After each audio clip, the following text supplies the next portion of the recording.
Baik Bapak Ibu, kita mulai acara kita. Saya mulai dengan pantun ya Bapak Ibu. Mawar kuntum tumbuh melata, bunga merbah di pohon kelapa. Assalamualaikum mulanya kata, saya sembah pembuka bicara. Assalamualaikum warahmatullahi wabarakatuh. Selamat pagi dan salam sejahtera bagi kita semua.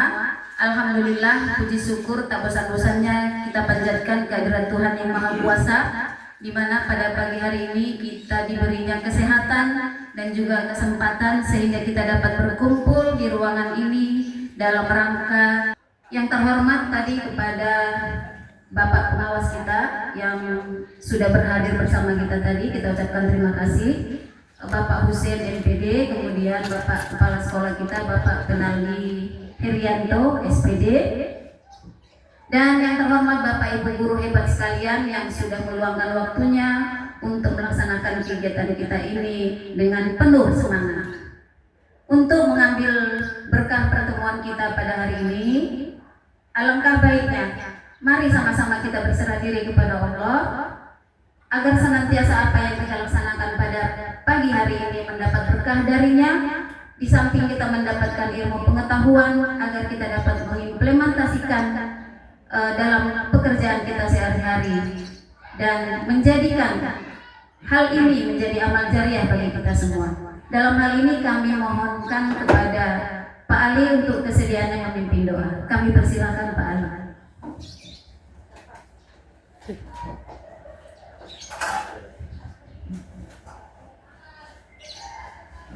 Assalamualaikum warahmatullahi wabarakatuh. Bapak dan Ibu guru yang saya hormati, mari kita untuk memohon kepada Allah Tuhan Yang Maha Esa, kiranya kegiatan kita ini pada pagi hari ini diberikan kelancaran. A'udzubillahi minasyaitonir rajim. Bismillahirrahmanirrahim. Alhamdulillahirabbil alamin. Wassalatu wassalamu ala asrofil anbiya'il mursalin wa ala alihi wa sahbihi ajma'in. Allahumma ighfirli wa li walidayya warhamhuma kama rabbayani shaghira. Ampunilah dosa-dosa kami ya Allah. Ampunilah dosa kedua orang tua kami. Sayangilah mereka ya Allah sebagaimana mereka menyayangi kami di waktu kecil. Ya Allah, ya Tuhan kami, berikanlah pada pagi hari ini semangat kami untuk mengikuti kegiatan ini ya Allah. Berikanlah kesabaran bagi kami untuk mengikuti kegiatan ini ya Allah. Dan berikanlah kelancaran dari awal hingga akhir kegiatan kami ini ya Allah. Ya Allah, ya Tuhan kami, berikanlah kesehatan bagi kami selaku guru-guru SD 68 ya Allah. Dan berikanlah kesehatan juga bagi anak didik kami ya Allah, untuk mereka meraih cita-citanya ya Allah. Ya Allah, ya Tuhan kami, eratkanlah tali silaturahmi kami ya Allah. Jauhkanlah kami guru-guru dari perpecahan ya Allah dan dari permusuhan ya Allah. Eratkanlah ya Allah sekali lagi permohonan kami ini ya Allah, tali silaturahmi kami guru-guru SD 68 ini ya Allah. Ya Allah, ya Tuhan kami, bukakanlah hati kami untuk mengikuti kegiatan ini dengan ikhlas ya Allah. Rabbana atina fid dunya hasanah wa fil akhirati hasanah wa qina adzabannar. Subhana rabbil izzati amma yasifun wassalamu alal mursalin walhamdulillahi rabbil alamin. Assalamualaikum warahmatullahi wabarakatuh. Selamat pagi, salam sejahtera bagi kita semua.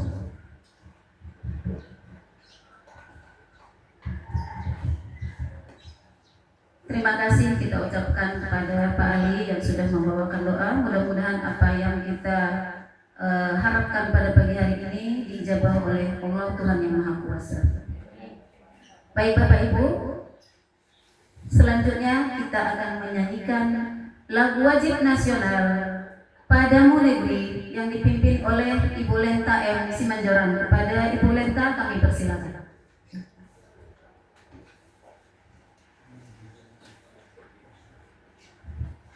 Bapak Ibu, silakan berdiri.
Kejorang. Bapak Ibu sekalian, ada dua agenda pertemuan kita pada hari ini, di mana yang pertama rekan kita Bapak Heri Oktari Damanik SPD akan melakukan diseminasi terkait tugas yang diamanahkan kepada beliau dalam rangka mengikuti program guru penggerak yang sedang dilaksanakan oleh beliau pada saat ini. Untuk itu mari kita dukung dan kita support agar apa yang ditugaskan kepada beliau dapat dilaksanakan dengan baik. Kemudian yang kedua, kegiatan inti kita yaitu kegiatan PMO level sekolah yang keenam ataupun yang terakhir di tahun 2024, Sekolah Penggerak UPT SD Negeri 066 68 dengan tema penghijauan. Untuk itu mari kita ikuti agenda pertemuan kita yang pertama, yaitu diseminasi yang akan disampaikan oleh Bapak Heri Oktari Damanik. Kepada Bapak Heri kami persilahkan dengan segala hormat. Orang semangat ya, bisa tangannya gitu. Apa boleh? Semangat pagi. Tepuk tangan dong kita semua. Sebelumnya ini dadakan ya. Terima kasih sebelumnya Bapak Ibu. Jadi begini, kita sedikit ya. Kemarin itu sudah bukan sepakat ya, sempat juga cerita dengan Ibu Rosa. Awalnya kita mau daring gitu Bu ya. Kemudian karena saya ada tutor saya di sini yaitu Bu Nova yang sudah mendapat nilai amat baik kemarin, alhamdulillah Bu Nova ya. Jadi saya konsultasi lah begitu. Rasanya beliau mungkin juga belajar dari pengalamannya. Kalau bisa Pak Heri yang langsung saja. Makanya begitu malam langsung disusun. Makasih Bu Nova ya. Padahal tadi malam beliau sibuk tuh buat NPI karena beliau juga diundang untuk di kegiatan PRSU ya Bu Nova ya dari BBGP. Nah jadi walaupun sibuk itulah jadi seluruh penggerak Bu Nova. Makasih sekali lagi Bu Nova. Baik Bapak Ibu, kali ini saya akan memaparkan ini juga ya kan. Jadi bukan yang pertama. Jadi Bapak Ibu di sini nanti yang kita bahas adalah tentang apa itu konsep dasar disiplin positif, kemudian kebutuhan dasar manusia dan dunia berkualitas, baru nanti keyakinan kelas, lalu ada 5 posisi kontrol, dan juga nanti ada segitiga restitusi. Ya Bapak Ibu ya, yang pertama kita masuk pada konsep dasar disiplin positif.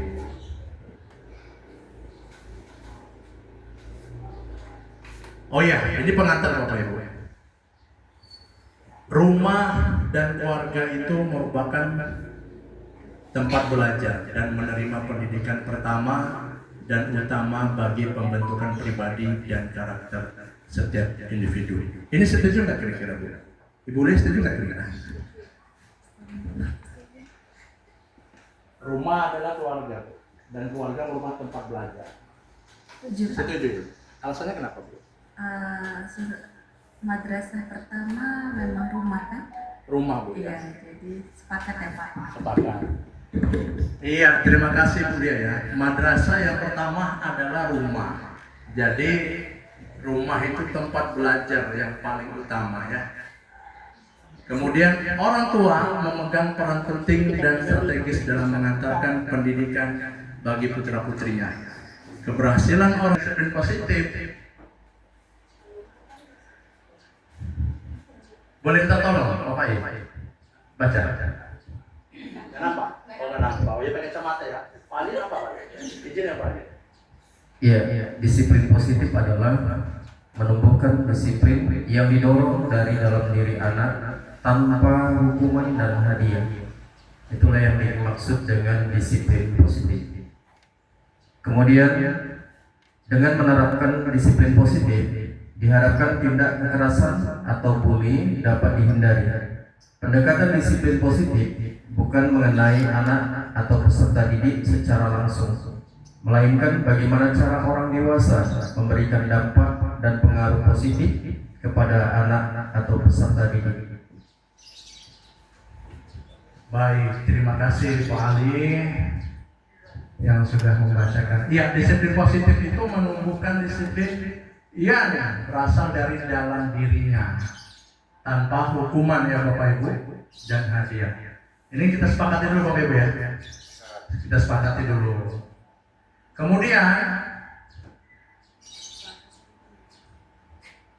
kali ini Bapak Ibu, manfaat yang pertama adalah untuk tumbuh kembang anak, membentuk komunikasi yang sehat antar orang tua dan anak.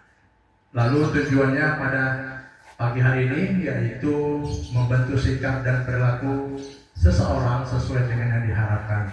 Jadi Bapak Ibu, memang perlu ya di dalam rumah tangga itu perlu komunikasi. Jadi tidak boleh juga satu arah. Begitu juga dengan pendidikan kita pada era sekarang ini. Kalau dulu bahwasanya guru itu adalah merupakan sumber ilmu yang utama. Hari ini itu tidak berlaku. Jadi guru bukan merupakan sumber yang utama mengenai ilmu. Jadi bisa di mana saja diakses anak-anak sekarang. Ya. Lalu Bapak Ibu, disiplin positif ada teori kontrol. Nah, ini penting nih Bapak Ibu ya. Nanti di dalam diseminasi ini saya akan membahas tentang yang 5 posisi kontrol yang ini Bapak Ibu, dan 5 kebutuhan dasar manusia. Ini nanti yang kaitannya dengan segitiga restitusi. Jadi diseminasi saya kali ini adalah bagaimana nanti menerapkan posisi kita sebagai seorang guru itu ketika kita mendapati kasus pada anak murid. Biasanya apa yang kita lakukan? Misalnya nih, di dalam kelas anak-anak tuh ribut di belakang. Biasanya apa yang kita lakukan Bapak Ibu? Sebagai apa guru? Langsung dimarahi ya. Langsung kita hukum ya. Biasanya begitu ya Bu Marda, ngasih PR kan. Betul Bu ya? Itu aja ya, bosan juga ya kan Bu. Anaknya itu aja, apalagi olahraga dia kan Pak, nggak pakai baju olahraga dia, orangnya itu aja.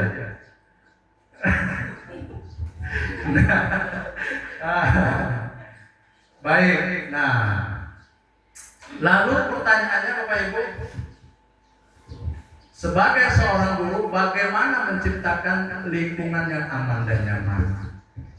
Nah, terhadap temuan kasus yang kita hadapi di negeri itu kompleks, ada yang bajunya nggak lengkap, datangnya terlambat, kemudian absennya lagi sering tidak hadir dengan alasan macam-macam. Itu kalau kita merefleksikan, apakah sepenuhnya salah murid Bapak Ibu? Belum tentu. Coba tanggapi dulu Bu. Terima kasih Pak Irwan kali penerangan Pak. Anak yang kita temukan seperti itu pernah saya tanya orang tuanya kebaca jam 2 berangkat kebaca. Jadi si anak tadi bangun terlambat. Nah, jadi persiapannya ke sekolah, pakaiannya tersedia lebih dulu. Mungkin orang tuanya malam itu tidak dipersiapkan atau diingatkan si anak lupa. Nah, itulah yang saya lakukan dengan anak. Jadi bukan selamanya anak itu disalahkan kalaupun dia terlambat atau pakaiannya tidak lengkap atau PR-nya tidak dikerjakan. Kalau orang tua kan Pak haruslah memperhatikan si anak, PR-nya syukurnya diajari. Jadi tidak selamanya anak itu salah. Itulah Pak. Terima kasih. Baik, terima kasih Bu Manalu yang menopang saya, orang tua saya. Nah, jadi benar tidak selamanya itu adalah salah anak. Terkadang Bapak Ibu ketika kita sudah memulai pembelajaran, begitu anak masuk, kita langsung mencar. Kenapa terlambat? Tiap hari kok ya. Kan kadang begitu ya Bapak Ibu ya. Langsung. Nah itu posisi kita, guru itu sebagai apa Bapak Ibu? Penghukum. Nah jadi nanti itu kita bahas ya, akan kami sampaikan Bapak Ibu. Kemudian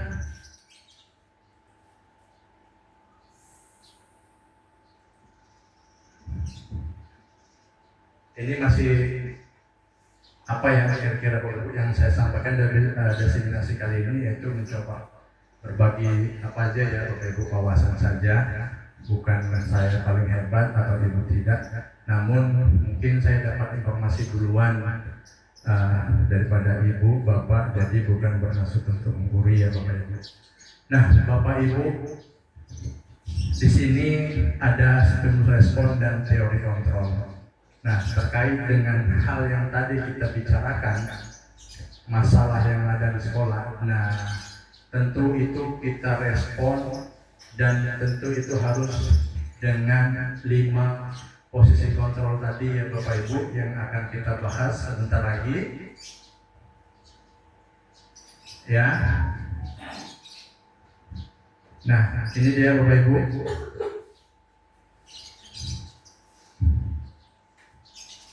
Boleh saya minta?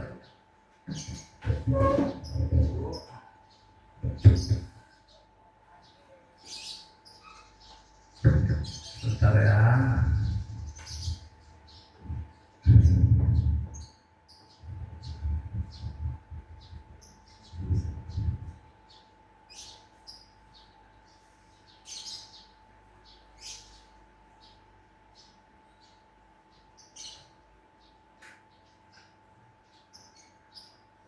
Nah, ini dia Bapak Ibu.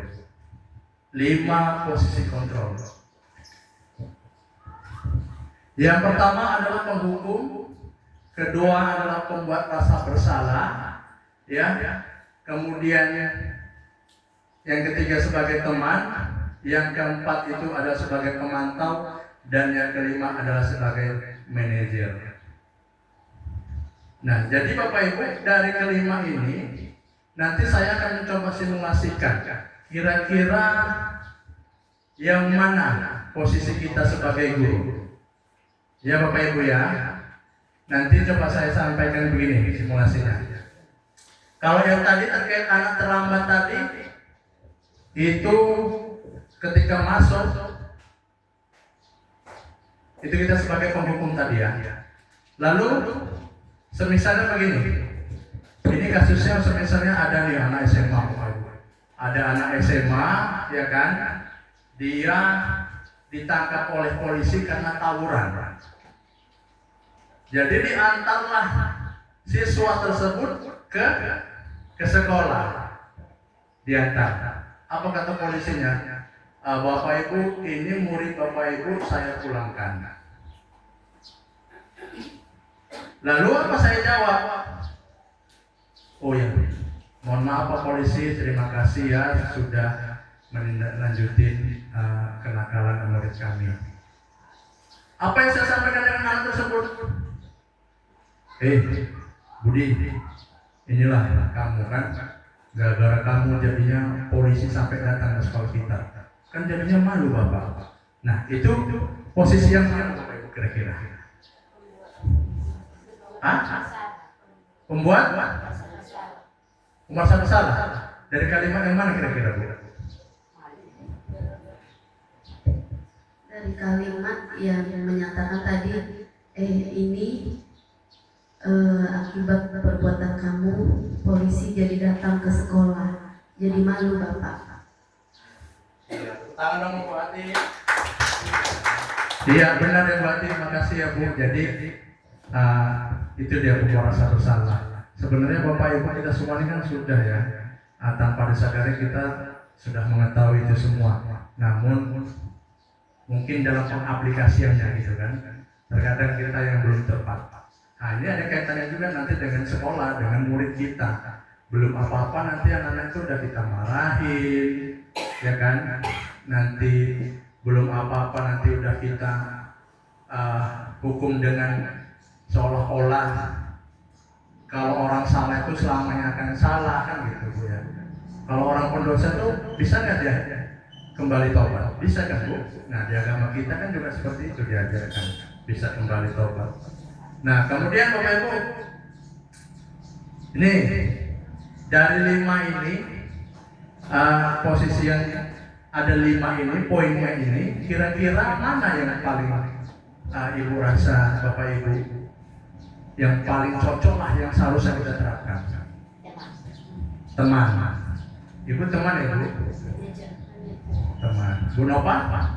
Manajer. Saya kenapa ya Bu Nova? Oke, terima kasih Pak. Benar ya Pak ya.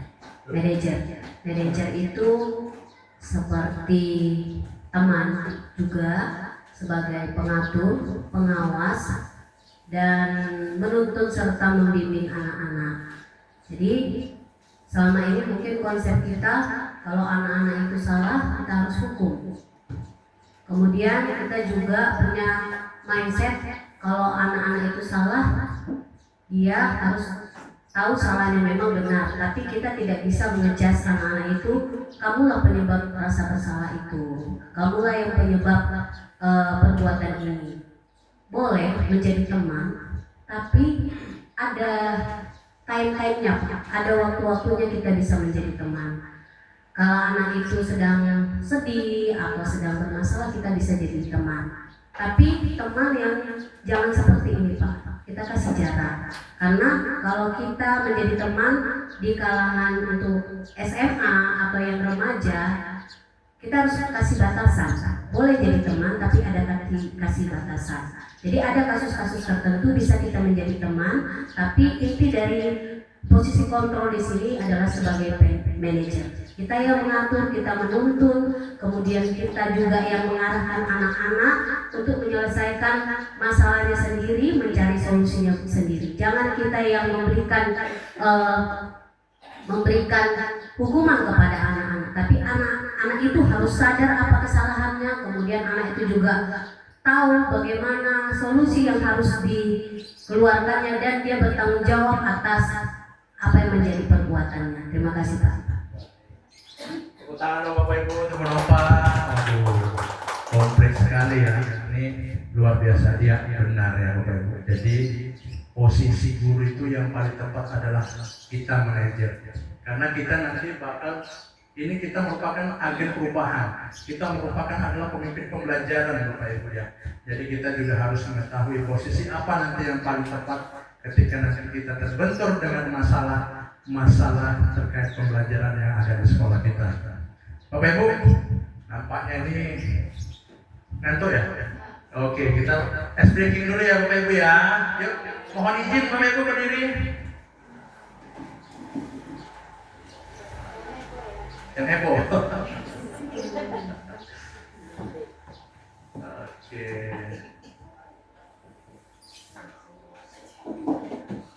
Oke, ditirukan ya Bapak Ibu ya. Silakan berdiri.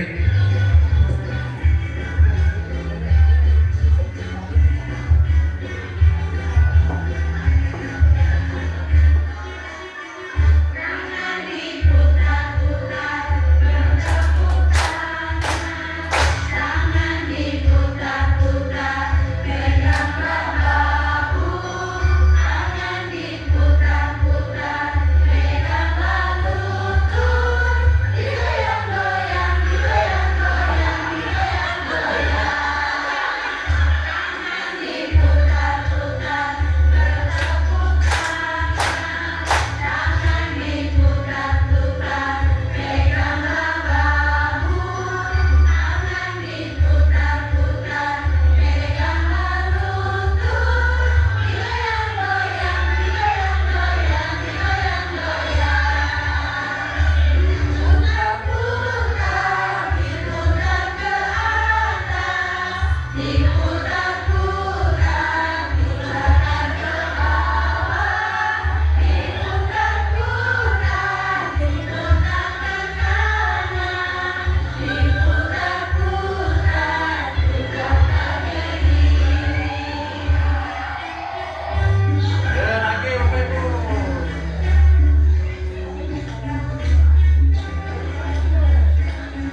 Enggak, Bu. Ngos-ngosan.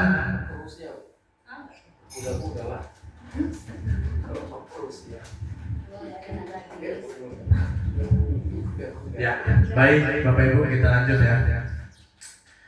Bapak Ibu, dalam budaya positif itu yang perlu kita bangun di dalam kelas yang pertama adalah keyakinan kelas. Ini saya presentasi seolah-olah kok macam seminar webinar ya, padahal saya diseminasi nih. Artinya saya harus menyampaikan pemahaman gitu. Jadi anggap aja ya Bu ya, kalau pegang kliennya.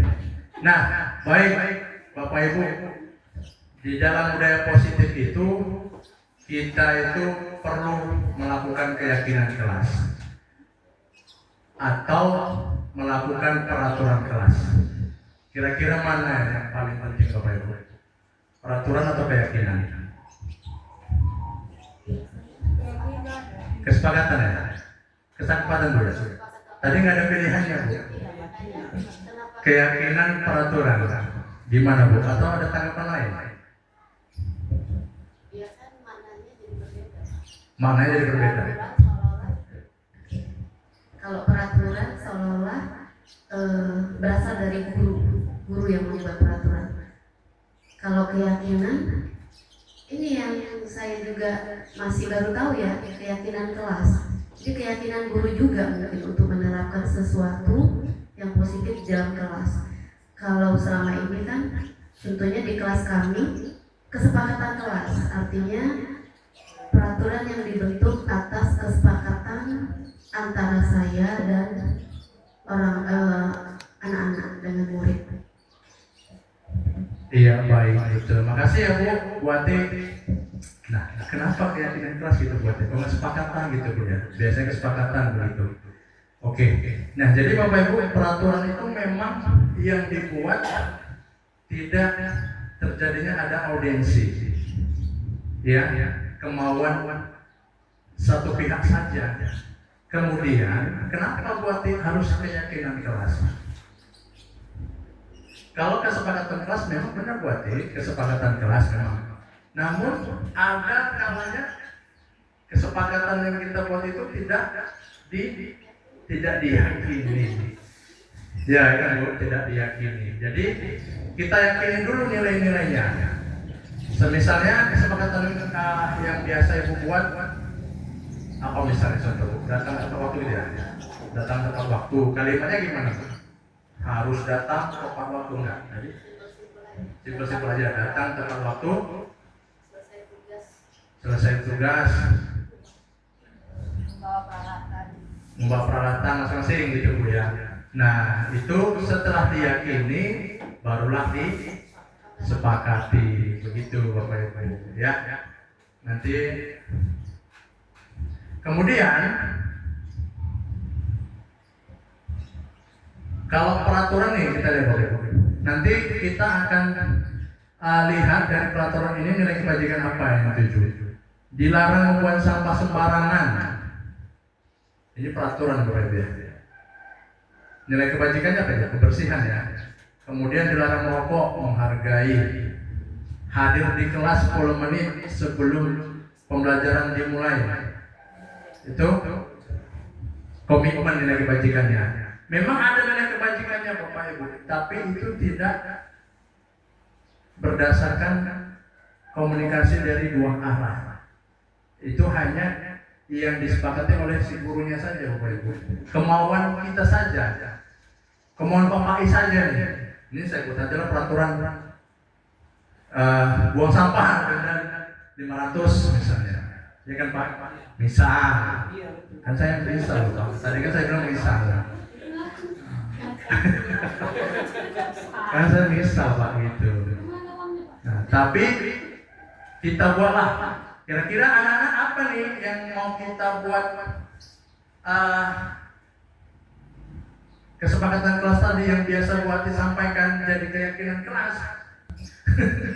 Ya, jadi itu yang Bapak Ibu ada tambahan sedikit dari Bu Nova yang memang sudah pengalaman.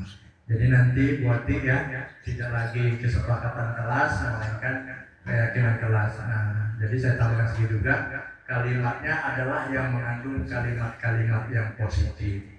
Ya Bapak Ibu ya, kalimat-kalimat yang positif. Jadi jangan, tidak boleh, ya, dilarang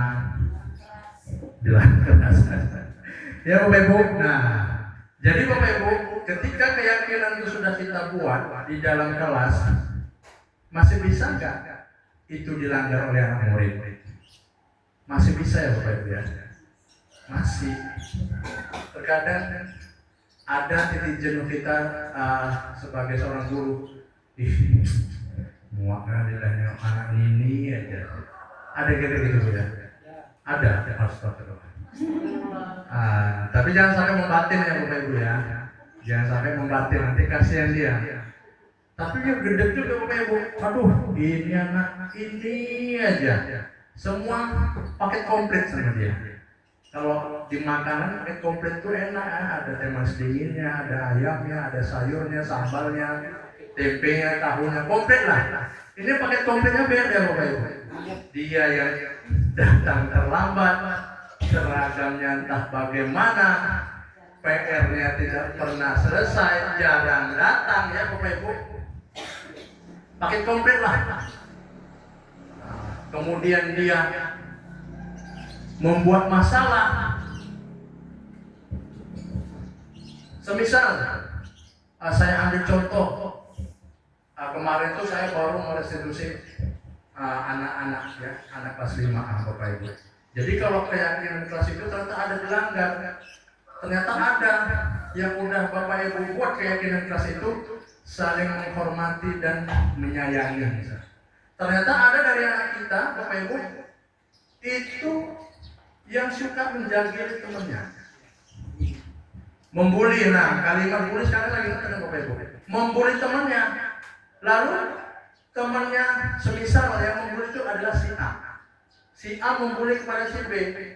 Si B karena jadi korban terus Bapak Ibu, akhirnya dia tidak terima. Dia balas dengan ejekan. Tapi malah nggak berhenti juga, makin parah nih si A ngejek. Dibalas dengan tindakan, dipukul bahunya Bapak Ibu. Nah, akhirnya apa Bapak Ibu? Itu temannya pada ngaku itu.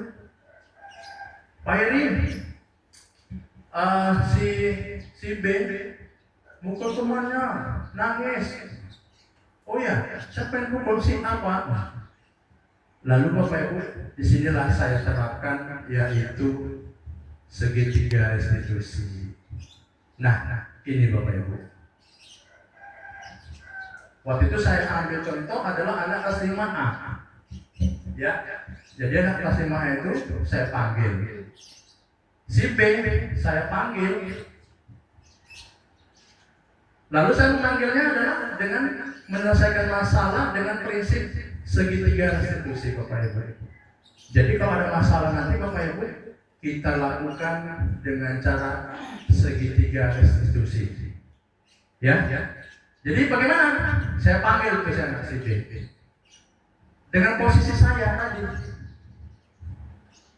Posisi saya tadi yang posisi 5 kita sebagai kontrol diri, ada penghukum, membuat rasa bersalah, sebagai teman, kemudian sebagai pemantau, dan sebagai manajer.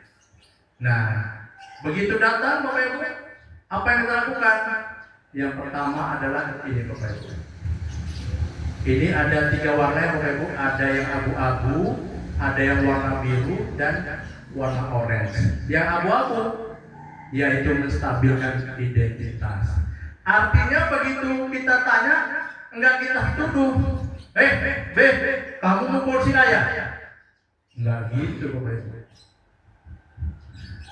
Jadi kita panggil B dengan nada tidak tinggi, tapi kita stabilkan dulu emosinya. Kita pun juga stabilkan dulu, kontrol dulu emosinya. B, apa kabar hari ini? Sehat? Sehat Pak. Gimana keluarga sehat Pak? Gimana keuangan? Keuangan pula ya? Enggak ya? Gimana sekolahnya? Terus dia langsung mulai. B, Bapak ada yang cerita nih Bapak dengar. Katanya kamu melakukan pukul ya dengan si A. Benar nggak itu? Nah, itu biasanya tuh paling ngomong tuh mau ngaku kan Bapak Ibu. Kalau kita nggak pandai mengambil hatinya, enggak Pak, siapa bilang baru lama-lama ya kan Bapak Ibu, dengan hati kita hadirkan hati, benar nggak deh kamu melakukan itu? Kalau emang nggak ambil kan Bapak Ibu, kalau emang benar ya Bapak nggak marah kok, kan Bapak juga belum tahu masalahnya apa. Lalu ceritalah dia, iya Pak benar. Oh benar. Kalau boleh tahu, kenapa ya B? Kamu memukul si A? Iya Pak, si A setiap hari ngejek aja Pak. Diejeknya jawab terus Pak. Oh, diejeknya kamu tiap hari? Iya Pak. Pasti dia cerita Pak Ibu. Nah, lalu Pak, itulah Bapak Ibu menstabilkan identitas. Setelah itu apa? Ya kita stabilkan tadi dengan apa? B. Setiap orang punya kesalahan. Bukan kamu saja, Bapak pun juga punya kesalahan. Setelah itu jangan dilanjutkan. Tapi apa kita lanjutkan Bapak Ibu? Kita lanjutkan dengan validasi tindakan yang salah. B. Setiap orang punya kesalahan, termasuk Bapak juga. Tapi tindakan kamu benar nggak D? Langsung kita validasi tuh tindakan yang salah itu. Tapi benar nggak deh tindakan kamu itu? Pasti kamu jawab, enggak Pak, pasti begitu nanti. Yakin Bapak Ibu? Enggak Pak, pasti gitu ya. Karena itu langsung kita masuk pada validasi tindakan yang salah. Nah, tentu dia kan punya alasan yang tadi itu kan. Kenapa dia dipukul? Ya karena diejek gitu. Lalu kita validasi bahwa tindakan dia memukul itu tidak benar. Itulah. Setelah itu Bapak Ibu apa? Kita menanyakan keyakinan. B, kamu tahu nggak keyakinan yang sudah kita sepakati? Iya Pak, saling menyayangi, saling menghargai. Lalu kenapa kamu lakukan seperti itu? Iya Pak, karena dia sering Pak melakukan pembulian pada saya, mengejek saya. Nah, kalau begitu, tindakan apa yang harus kamu lakukan B? Pasti dia bilang ke Bapak Ibu, ya Pak nanti saya akan minta maaf. Nah, setelah itu Bapak Ibu selesai? Belum. Harus kita pantau, benar nggak ini? Anak ini melakukan permintaan maaf dengan si A. Benar nggak Bapak Ibu?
Benar nggak Bapak Ibu?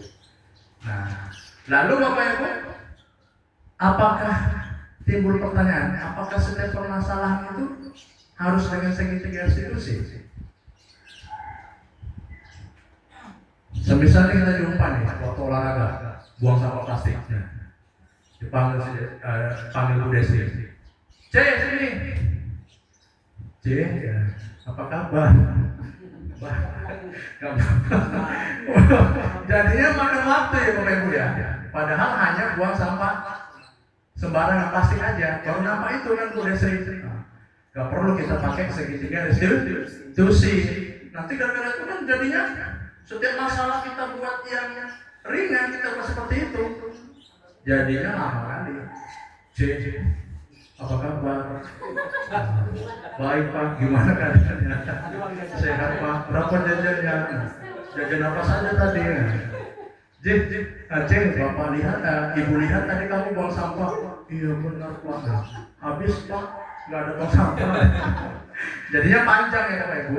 Tapi kalau dia buang sampahnya terus menerus, membuat kelas jadi kotor misalnya, nah itu perlulah juga, ya kan? Perlu. Jadi begitu ya Bapak Ibu. Tidak setiap masalah itu diperlukan restitusi. Jadi kalau yang ringan-ringan nanti ada tuh trik-trik yang lain ya Bapak Ibu. Kemudian Bapak Ibu, bentar ya.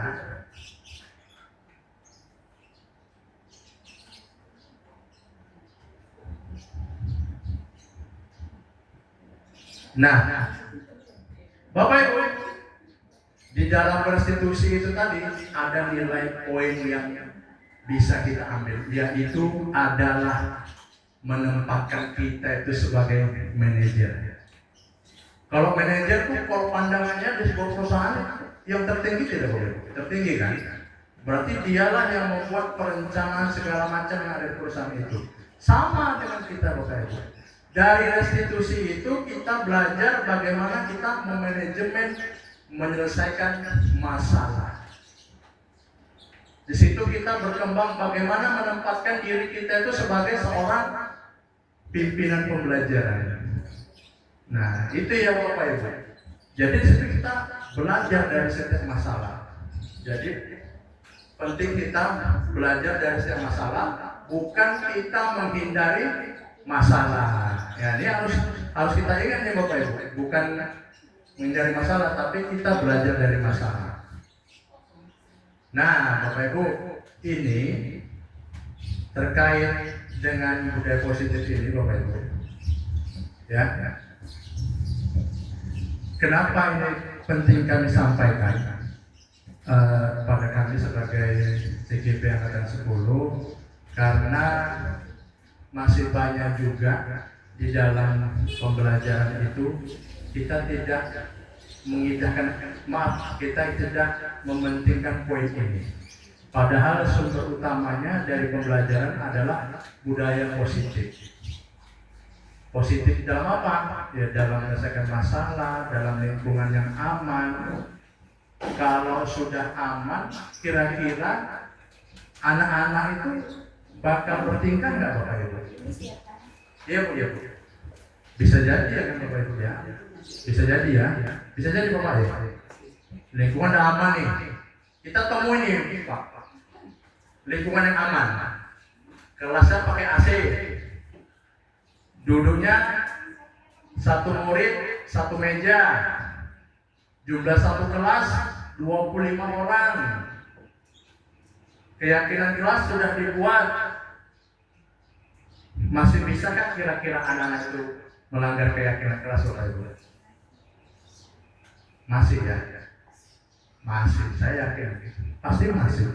Karena di dalam komunitas antar sekolah Bapak Ibu, kita juga menemukan masalah-masalah juga. Mereka seperti sekolah-sekolah swasta yang munafik juga menemukan masalah yang sama. Tetapi mungkin masalahnya tidak terlalu besar sekali ya seperti yang kita hadapi. Itu saja bedanya dengan Bapak Ibu. Nah, Bapak Ibu mungkin itu ya yang serangkaian sedikit yang bisa saya sampaikan pada diseminasi kali ini tentang budaya positif, ya, bagaimana kita membuat keyakinan kelas, kemudian bagaimana kita melakukan restitusi segitiga ketika keyakinan kelas itu sudah disepakati, kemudian bagaimana kita menerapkan mengontrol diri kita dengan 5 posisi kontrol diri sebagai seorang guru, apakah kita sebagai penghukum, apakah kita sebagai pembuat rasa bersalah, ataukah kita sebagai teman, apakah kita sebagai pemantau, dan apakah kita sebagai manajer. Tentu harapan saya Bapak Ibu setelah diseminasi ini dapatlah kita nanti semua menempatkan posisi kita adalah sebagai posisi manajer, yaitu sebagai pemimpin pembelajaran yang akan nanti bisa Bapak terapkan di tahun ajaran yang baru. Kesimpulannya Bapak Ibu, apapun ceritanya, masalah ceritanya, maka hadirkanlah hati, ya Bapak Ibu, maka hadirkanlah hati kita datangkanlah kasih sayang dulu. Setelah itu juga tidak berubah, maka jalan terakhir adalah hadirkan dia di dalam rumah kita Bapak Ibu, karena itu sudah jalan terakhir. Hadirkanlah dia, sebut namanya di dalam doa kita, karena cuma Tuhan yang Maha Esa yang mampu dapat merubahnya. Kalau sudah langkah-langkah yang tadi kita terapkan ternyata tidak juga berubah, tidak juga lebih baik,